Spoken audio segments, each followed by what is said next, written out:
I stood in the corner of what my brother Jake was calling his new living room, watching him play host to about 40 people who'd come to celebrate his housewarming party. The house was packed, friends, family, co-workers, even some neighbors he'd apparently already befriended in the 2 weeks since he'd moved in. And this, Jake was saying to a group near the fireplace, gesturing grandly, is going to be the media room. 90-inch screen, full surround sound system. My buddy Derek is hooking me up with the install next week.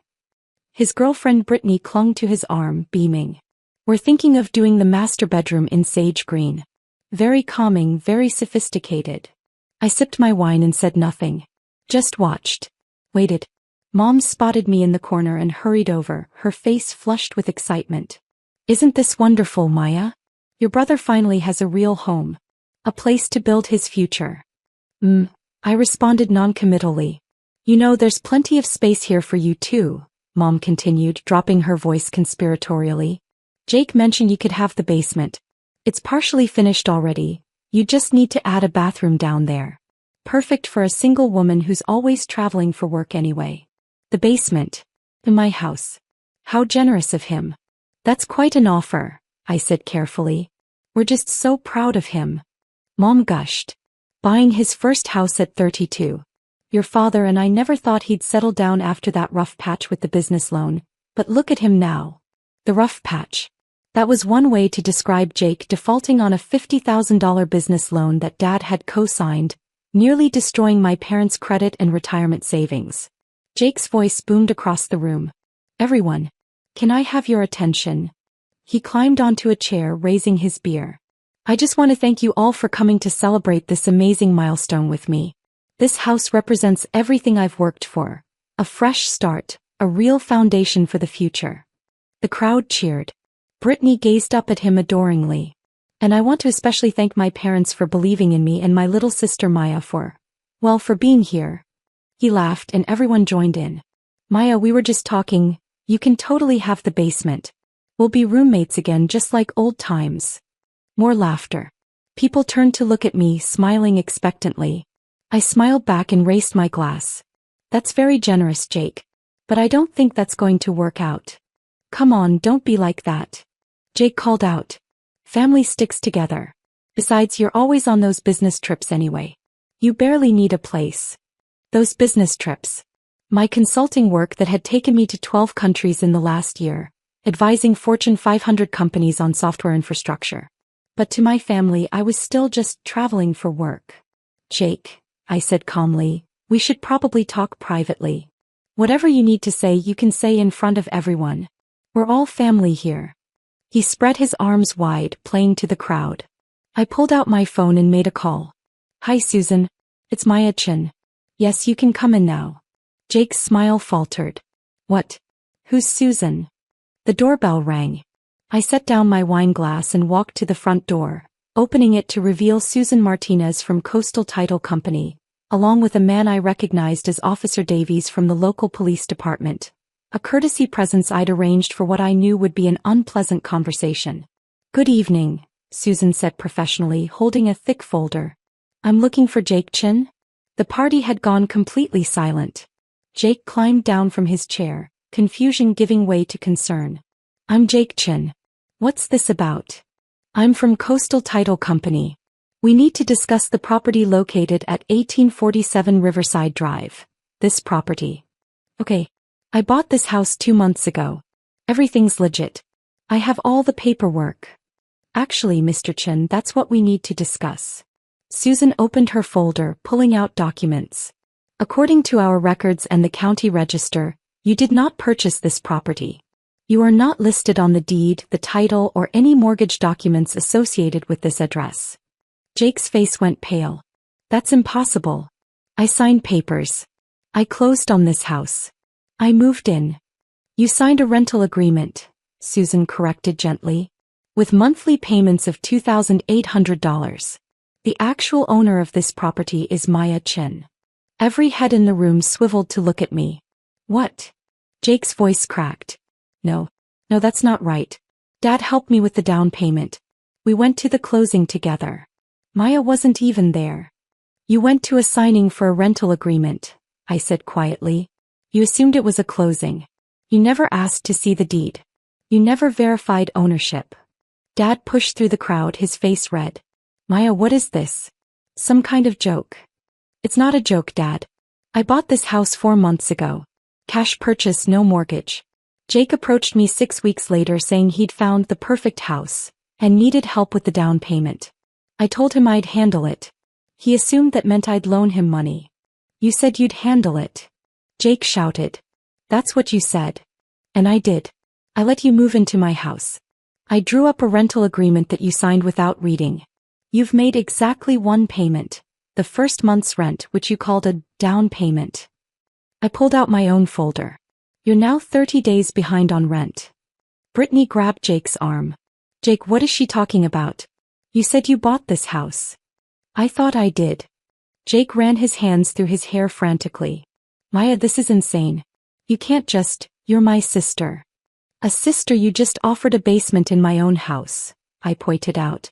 In front of 40 people. Without asking me first. Mom's voice was shrill. Maya, this is cruel. Your brother finally has something good and you're ruining it. He doesn't have anything, Mom. He's living in my property rent-free for the last month, throwing parties and planning renovations without my permission. Susan stepped forward again. Miss Chin has asked me to clarify the legal situation. Mr. Jake Chin is a tenant, not an owner. As he is currently in violation of his rental agreement and is behind on payments, Ms. Maya Chin has the legal right to begin eviction proceedings. The word eviction landed like a bomb in the silent room. You're evicting me? Jake's voice was barely a whisper. You're actually evicting your own brother? You're actually planning to renovate my house without my permission, I countered. Installing a 90-inch TV, repainting the master bedroom, and offering my basement to me like it's yours to give. Dad stepped forward, trying his authoritative voice.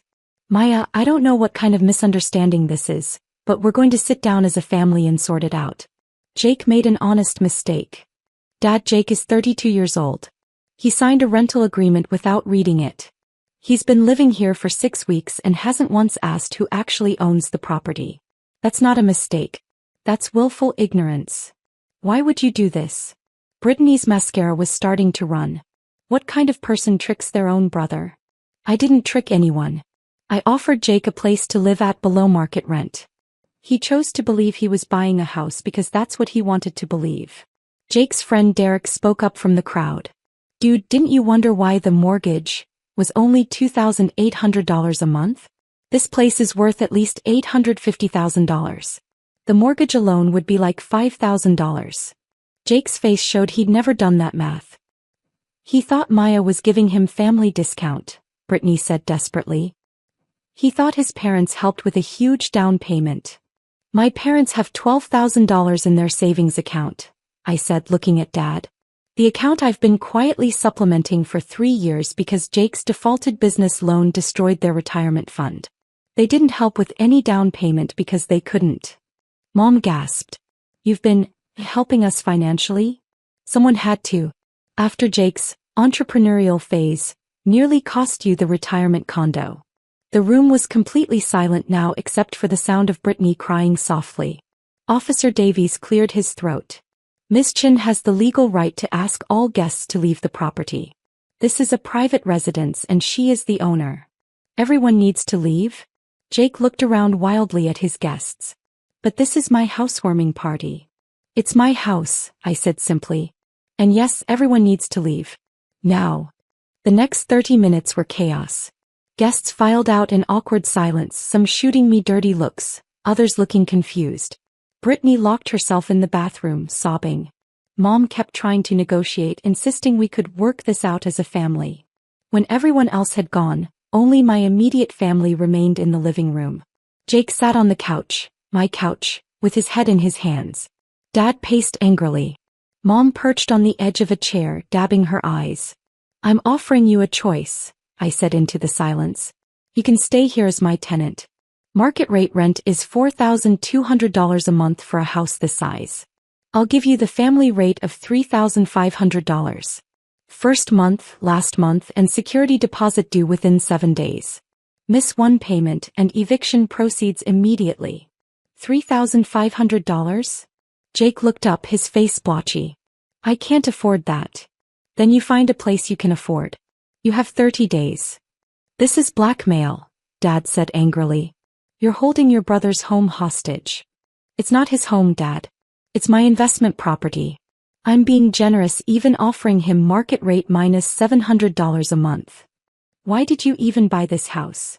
Jake's voice cracked. You don't need it. You're never here. I bought it because it was a good investment in an appreciating neighborhood. I bought it because I could.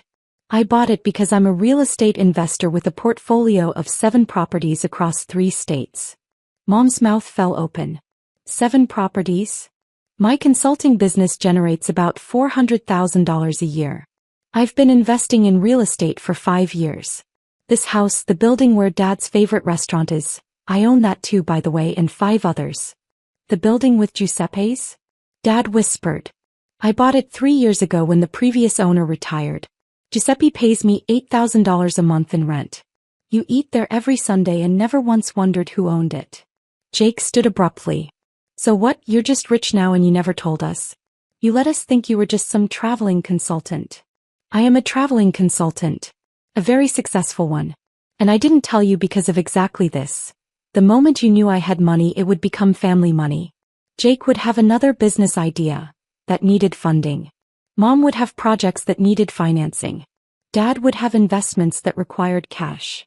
That's not fair, Mom protested weakly. Isn't it? Jake defaulted on a $50,000 loan last year. Dad co-signed despite being retired. He nearly destroyed your savings. Who quietly paid off that loan, Jake? Silence. I did. Through a third-party company, so you wouldn't know. Because if you'd known it was me, you'd never have learned anything. You'd just come back for more. Jake's face cycled through emotions: shame, anger, disbelief. You paid off my loan? I saved Dad's credit. I protected their retirement. I didn't do it for you. I did it for them. I picked up my purse. You have 7 days to decide. Pay the move-in costs and stay as my tenant, or find somewhere else to live. Those are your options. What if I refuse? Jake said defiantly. What if I just stay here and don't pay? Then I file for eviction, it goes on your record, and you'll have trouble renting anywhere decent for years. Your choice. I walked to the door, then paused. Jake, you're 32 years old. You've been coasting on potential and excuses for a decade. Maybe it's time to figure out what you're actually capable of when you can't rely on family to catch you. I hate you, he said quietly. You don't hate me. You hate that I'm not playing along anymore. 6 days later, Jake moved out. He couldn't come up with the $10,500 needed to stay, and his pride wouldn't let him ask me for help. He and Brittany found a studio apartment across town for $1,800 a month. Mom called me crying 3 times in the first week, accusing me of destroying the family. Dad sent one text. Was this really necessary? I replied, yes. I hired a property manager and listed the house for rent. A young couple with a new baby signed a year lease at $4,200 a month. They were thrilled with the space, treated it respectfully, and paid on time. 2 months later, Dad called. Giuseppe's is closing. My heart sank. What? Why? He says his landlord sold the building and the new owner is doubling the rent. I pulled up my property management portal. There was Giuseppe's building, still under my ownership. No changes. Dad, I didn't sell that building. And I haven't raised Giuseppe's rent in 3 years. You're still his landlord? Yes. A long pause. Why? Because Giuseppe makes the best carbonara in the state and I like knowing it'll be there when I visit. Because some things matter more than maximizing profit. Another pause. Your brother is struggling, Maya. I know. The studio is cramped. Brittany left him. He's working 2 jobs to make rent. I know that too. Are you happy about it? I considered the question. No. But I'm not unhappy either. I'm neutral. He's experiencing natural consequences for the first time in his life. Maybe he'll learn something. He's your brother. And he offered me a basement in my own house, Dad. At a party. In front of 40 people. Without ever once asking if I owned it or cared what happened to it. I took a breath. I love Jake. But I don't like who he's become. And I'm done enabling it. 3 months after the housewarming party, Jake sent me a text. Can we talk? We met at a coffee shop, Neutral territory. He looked different. Thinner. Tired. But something else too. More present maybe. I've been thinking, he started, stirring his coffee obsessively. About that night. About everything. I waited. I never asked who owned the house. I just assumed. I assumed you'd help me because you always do, or I thought you did. I assumed I deserved it because I'm family. He looked up. I assumed a lot of things. Yes, you did. Brittany left because she said I was a child. She said I expected the world to hand me things without working for them. He laughed bitterly. She wasn't wrong. What are you doing now? Working. Actually working. I got a job at a tech startup. Entry level, nothing glamorous. But it's stable. And I'm taking online classes in project management. He paused. I want to be the kind of person who can actually afford a house someday. Actually own it. That's good, Jake. I'm not asking you for anything, he said quickly. I just wanted you to know. I get it now. What you were trying to teach me. I felt something loosen in my chest. Not forgiveness exactly. But possibility. I'm glad, I said simply. We sat in silence for a moment. Then Jake asked, do you really own 7 properties? 9 now. I bought 2 more last month. He shook his head in wonder. How did you get so smart about money? I watched Dad co-sign your loan and nearly lose everything.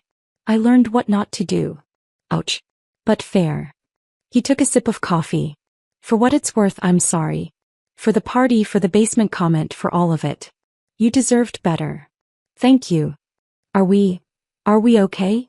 I thought about it. We're getting there. But Jake, if you ever try to give away my basement again, I'm raising Giuseppe's rent. He laughed. A real laugh. Deal. A year later, I stood in the living room of my Riverside Drive property, now completely renovated and beautifully staged. The tenant family had moved out after their year lease and I was preparing to sell. The market had appreciated nicely. I'd bought the house for $775,000 and was listing it for $1.1 million. Jake showed up to see it before the listing went live. He walked through slowly, taking in the upgrades I'd made. New kitchen, refinished floors, updated bathrooms. It's beautiful, he said in the living room where his housewarming party had imploded. You did good. Thank you. I'm buying a condo, he said suddenly. 1 bedroom, nothing fancy. But it's mine. Well, mine and the bank's. I close next month. Pride surprised me, warm and unexpected. That's amazing, Jake. I know it's not like your portfolio or anything. Jake, stop. Your first property is a huge deal. You should be proud. He smiled, genuinely smiled. I am. And Maya? Thanks. For the tough love. I hated you for a while, but I needed it. You're welcome. Will you come to my actual housewarming? The one where I own the place. I pretended to consider it. Will there be a basement I can have? There's no basement at all, so you're safe. Then I'll be there. After he left, I stood alone in the empty house. The property that had exposed my brother's entitlement and my family's assumptions. The house where I'd drawn a line and enforced boundaries. It had been messy. Painful. Family fracturing. But necessary. And on the other side of necessary, we'd found something better. Not the automatic forgiveness that enabled bad behavior, but earned respect built on honesty and accountability. Jake was learning to stand on his own. I was learning I could enforce boundaries without guilt. We were both becoming better versions of ourselves. The house sold 3 weeks later for $1.15 million. I invested the profit in my 10th property, a small apartment building with 6 units. And when Jake closed on his condo, I sent him a housewarming gift. A doormat that said, "Actually mine this time." He sent me a photo of it at his front door with the caption, "Best gift ever. Basement's all yours if you want it." Oh wait. I smiled at my phone. We were going to be okay.